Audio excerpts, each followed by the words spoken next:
always give the story to a lot of my art students so that they know that my background is actually in the arts. At my own undergrad, I started in music education, and I'm awful with children. I just don't like them. So it really was a horrible choice, but I knew I wanted to work in music. And I went to my career center there, and they said that, they said I should do performance, and I said, well, I don't want to do music performance either, but I still want to be involved in music with whatever I'm doing.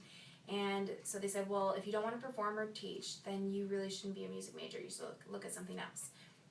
Because rather than going and doing some researching, even if they had said, I'm not sure, can I have some time to do some research, I would have appreciated that over just assuming that they knew everything there was to know about music and telling me that there was nothing. These were all a lot of people with degrees in business and in more traditional fields, so they didn't actually know. They just said what they assumed or what they know from society's perspective.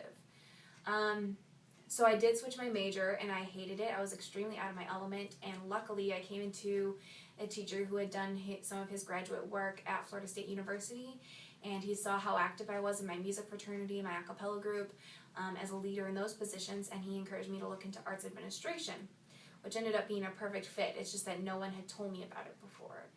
And what I have found is there are so many options out there for anyone in the arts.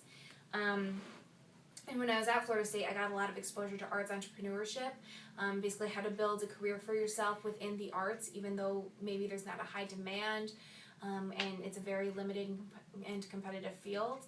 And I hate to see students with a degree, a valuable degree in the arts, working at places like Starbucks or Macy's because they just didn't know what to do. So one of the greatest things that I love to do in this position is be able to educate them about maybe building a career out of multiple income streams and looking at just all the options and providing students in the arts with all those opportunities. So when I heard of this position and I knew that UNT was doing individualized advising and they wanted people that knew about the arts, educating people on the arts, I was immediately attracted because I had the arts entrepreneurship background, I had the arts background, and I knew that I had a lot to offer these students, and I know that there really aren't that many people out there doing this for students in the arts.